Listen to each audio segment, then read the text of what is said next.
Hello, you are welcome to this video from my consulting room.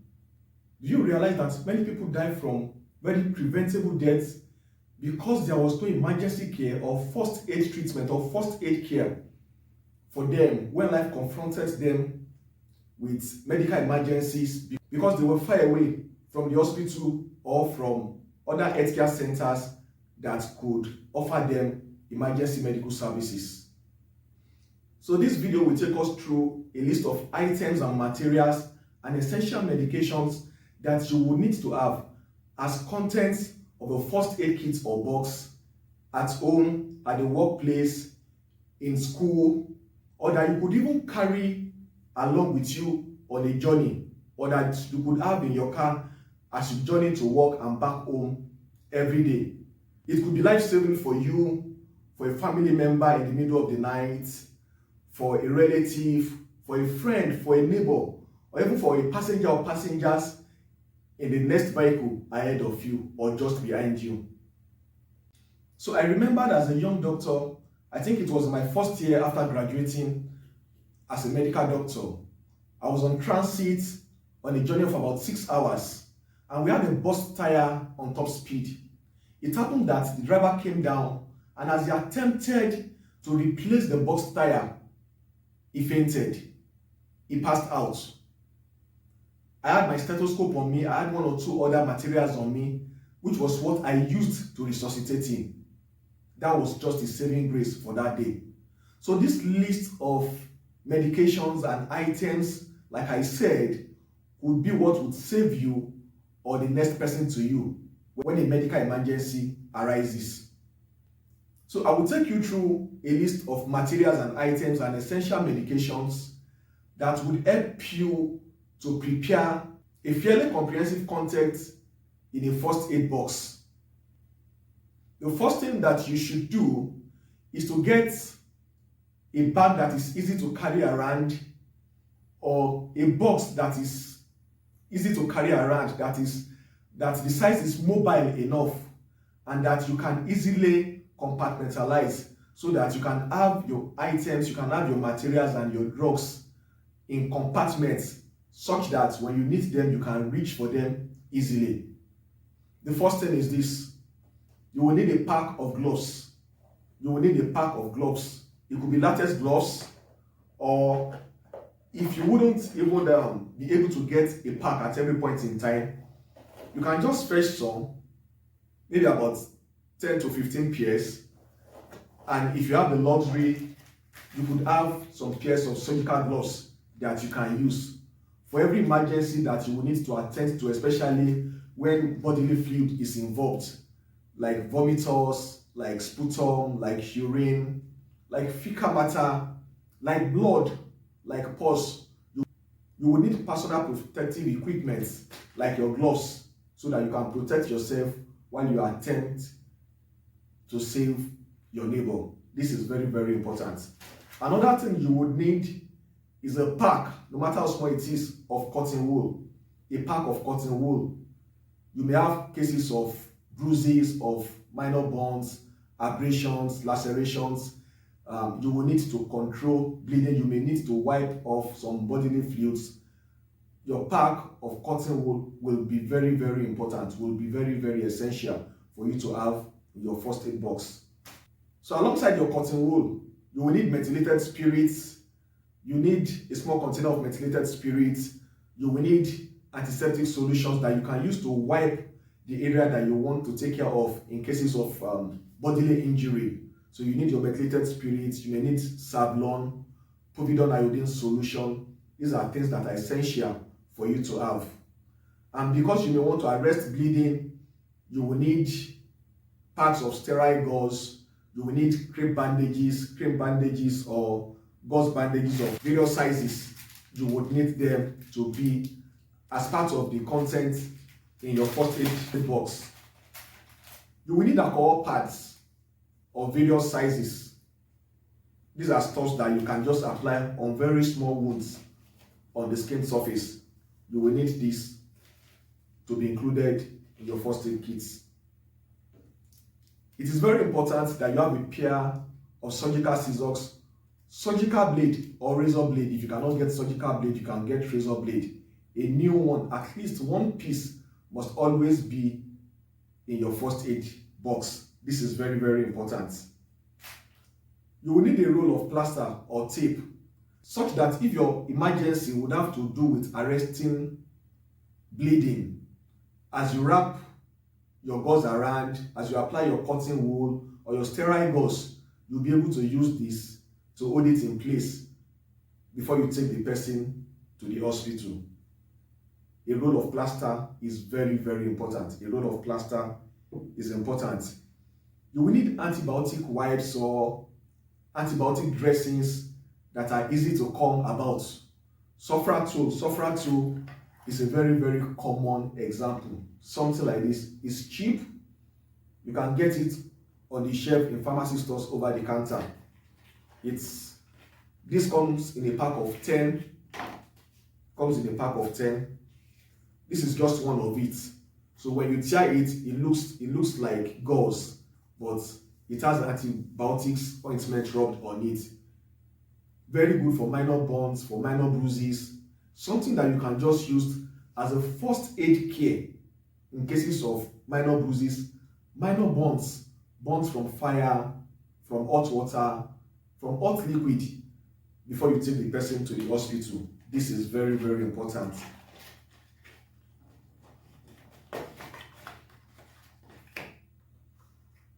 It is also important for you to have antibiotic ointments. This is an example. This is Dermazine. This is very good in cases of burns, superficial burns to the skin.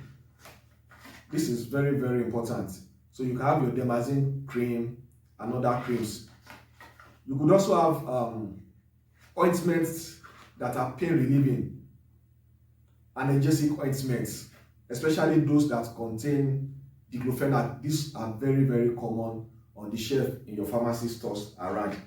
These are important things for you to have in your first aid box as much as possible. You will need your mask.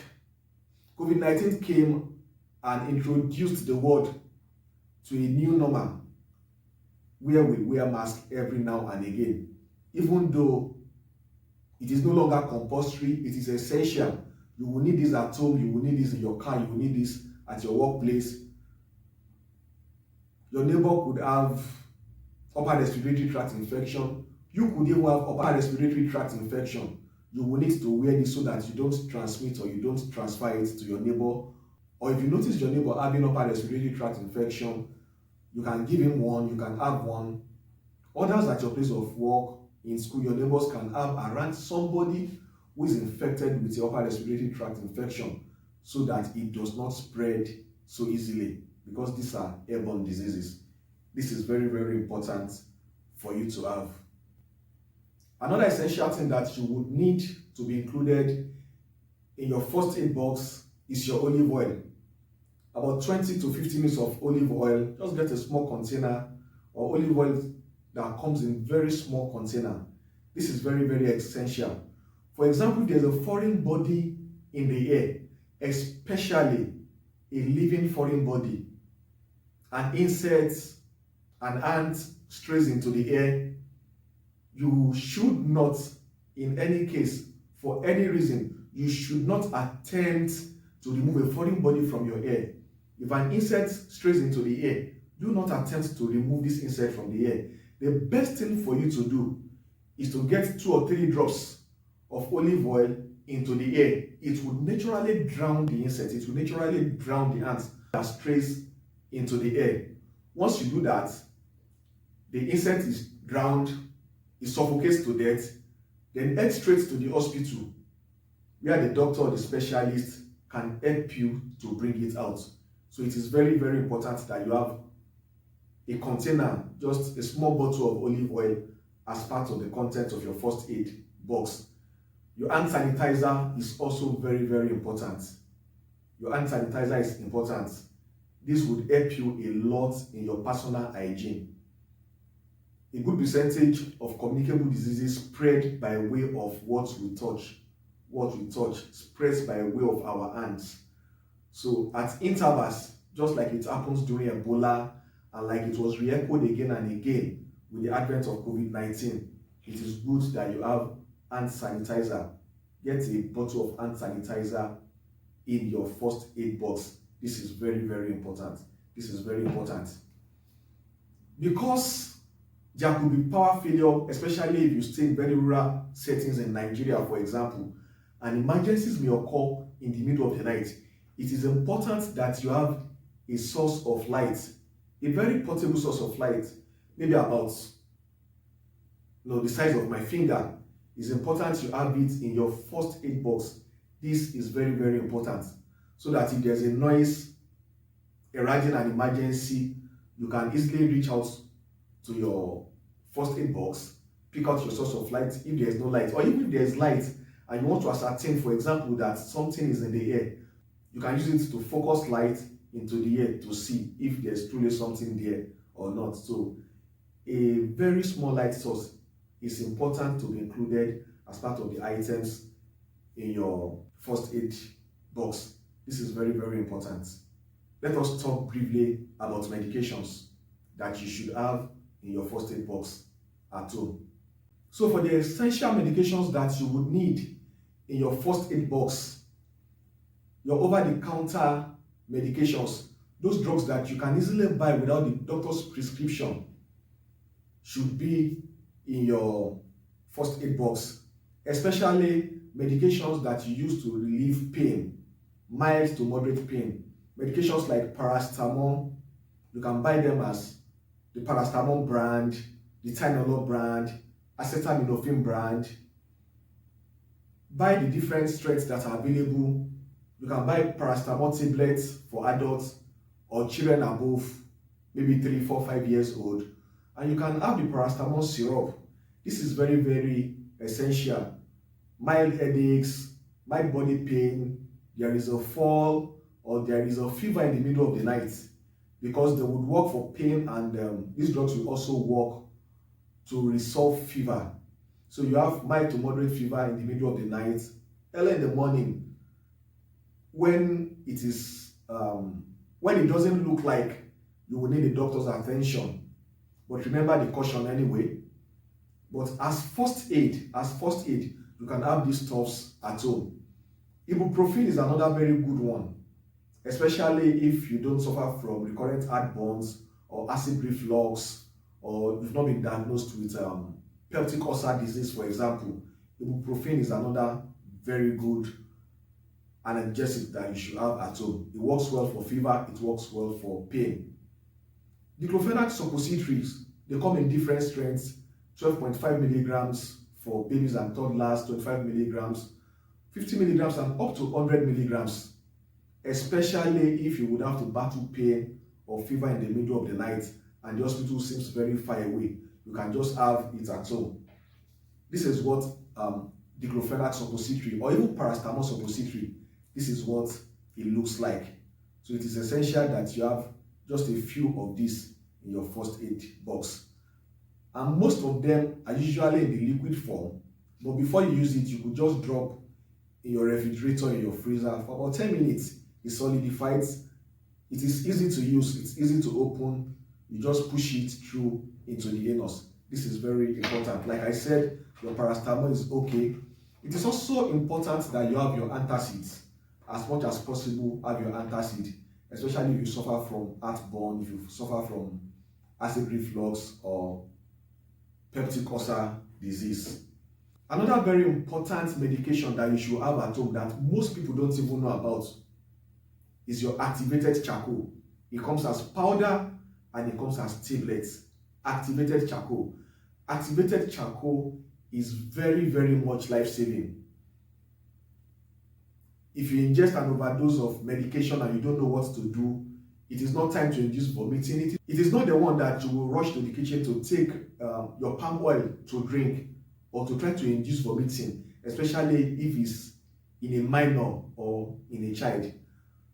Your activated charcoal would usually help you. If it's in the powder form, you can mix it with any liquid that is available. You can mix it in your beverage, you can mix it with ordinary water and give to the victim to drink. Activated charcoal helps with most forms of toxins and poisons that are mistakenly, ingested. It also helps to absorb microorganisms in the body. So it is important that you have activated charcoal at home. It is also an over-the-counter drug. There are other specific medications that may not be for the general public. They are specific because probably you have underlying conditions, lifelong illnesses that you are managing.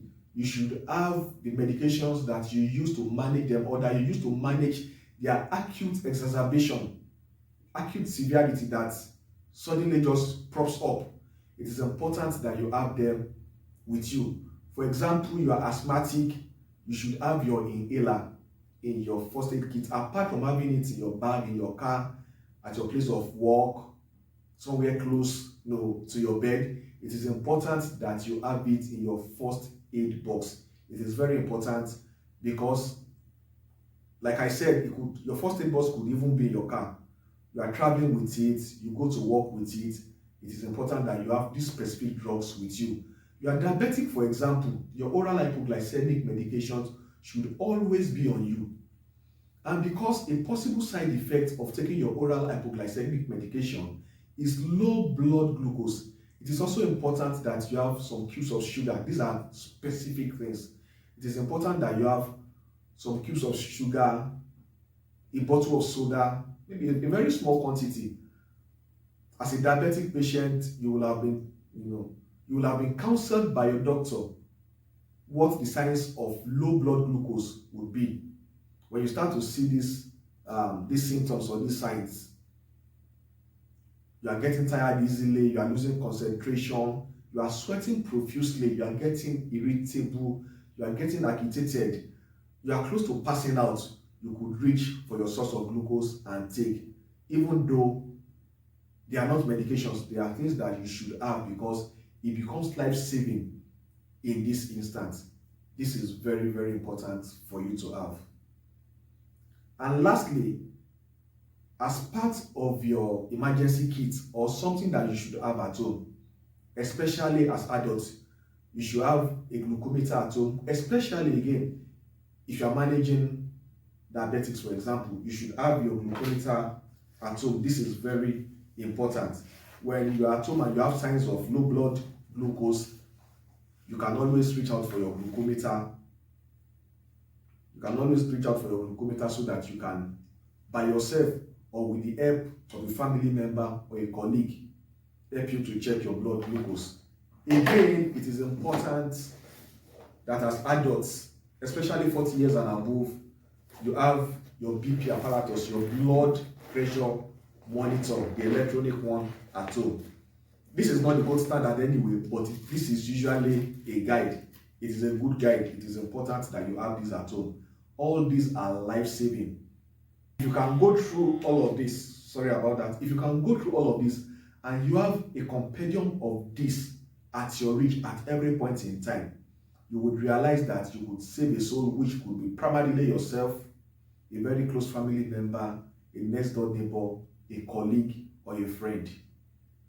So from my consulting room, this is the bit that I carry the capacity to share with you today. If you enjoyed this video, if you found it informative and educative, I would enjoy you to click on the subscribe button, turn on your notification bell, like, ask a question in the comment section, you can comment, and peradventure, there are a few other items or medications that you feel should be included in your first aid box or your first aid kit, or something that has helped you to save a life or has rescued you from a dire medical emergency that I didn't mention. You will do well by just noting it in the comment section below. And until my next video, I'm Dr. Fayomi Victor. I remain your doctor and friend, your fellow passenger on the path to staying healthy while striving to live to a ripe old age. Cheers.